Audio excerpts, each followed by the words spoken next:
In this video, you'll learn how to navigate and move in the 3D world. Once you open Blender, you'll see this window. At the top right, you can see the version of your Blender. Mine is 3.4.1. Obviously, you might have a different version, but it shouldn't be any different. Here it says General, 2D animation, sculpting, VFX, video editing. Basically, these are templates you could start with.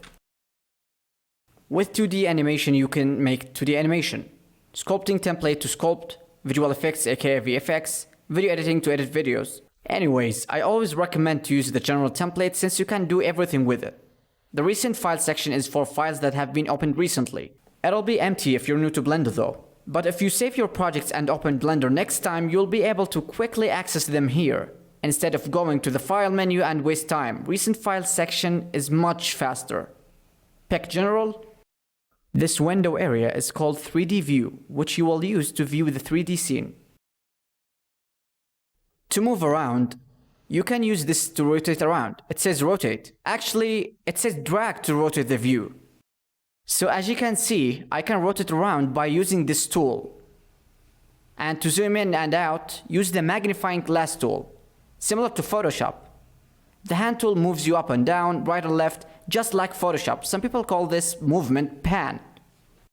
The thing floating around is a camera. And this one is light. Blender creates these automatically. It'll make a cube and a point light and a camera. If you click on the camera icon, you will basically enter the camera view. You now see what the camera sees and renders. Using the icons is just one way to move. I usually prefer shortcuts. For example, hold middle mouse. You can see the middle mouse icon is glowing when pressed. It's rotating the view just like when we use the tools. You can also use the mouse wheel to zoom in and zoom out. Move it up to zoom in and down to zoom out. Now on to panning. You can pan around by holding shift then middle mouse. See the shortcuts at the bottom left. So now, how do you move objects? One way is to use the tools at the left. Currently, I have the select box tool picked. You can use it to select objects in the scene. You will never use the second tool. You can move objects using the third tool, the move tool. If you have some experience with the game engine, you'd know how to use it. Move it on the y-axis, the green one, or the z, the blue one, or the x, the red one. Control Z to go back. Select the rotate tool. Rotate the object around. Also, you can use the scale tool to scale the object up or down. The transform tool allows you to move, rotate, and scale the object at the same time. This can save you some time. The annotate tool allows you to draw notes on the viewport. You'll see me use it in the course. You can also measure the length using the measure tool. You'll also see me use it in the course to measure the height of the character. So let's delete the cube, select it, then press X and delete. To add an object, go to the Add menu. But before that, make sure you're in Object mode. This mode allows you to add objects. Go to Add, Mesh, Cube. Now we have the cube back. Now delete the cube again. You can add an object with Shift A, Mesh, Cube. Using the tools to move objects is a waste of time in my opinion. So press G to grab and move objects. It'll move it based on the camera view. But if you press G then X, you'll move it on the X-axis. With Z, you'll move it on the Z-axis. And with Y, you'll move it on the Y. This way is faster than using the tools on the left. Same thing with rotating. If you press R to rotate, you will do it based on your view. Same with scaling. If I rotate on an axis, the axis glows to let you know that you picked that axis. The same thing will happen if you pick the Z-axis. Say I want the object to be taller. I can scale it on the Z. Press S, then Z. That's basically how to use these shortcuts. By the way, to apply the movement you do, press left click. If you still didn't apply the movement and want to cancel it, you can right-click, which will snap the object back to its original place.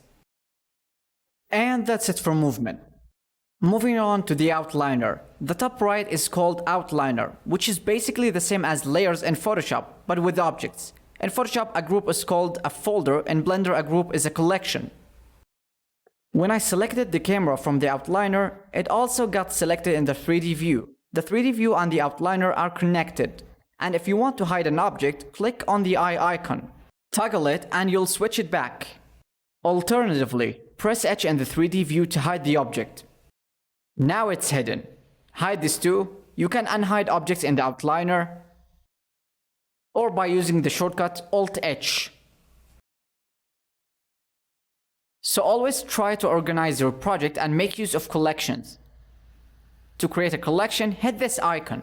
It created a collection as you can see. To rename it, double-click on the name or you could select it and press F2. Same idea with the other objects like the cube, we will call it Sygma. Now it's called Sygma. Even at the top left it says Sygma. Same thing with other types of objects like the camera and light. So now how to use the orthographic view, like viewing the object from the front or the top view. For example, this is the front view. You can do this by going to the view menu at the top, then viewpoint. Now you can pick any angle. Also notice the shortcuts next to each option. You can also use this key under the escape key. I honestly don't know what they call it. Hold it to see all the viewpoint options. This is called a pie menu, by the way. So now if I hover over the front and let go of the key, you will go to the front view. See, at the top left it says front orthographic view. You can try the top view or the right view. It wasn't obvious that it was the right view, so just let me edit the cube to add some landmarks. Now the front view is like this, but the right view has this mark, same as the left side. View selected is also very important. It basically focuses on an object and zooms in on them.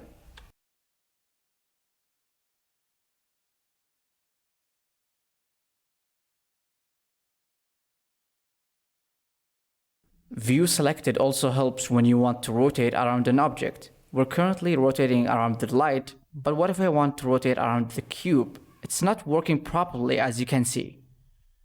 To fix this issue, focus on the cube first, then rotate. And it's working now. You could also try view camera, which is exactly the same as the camera icon on the top right.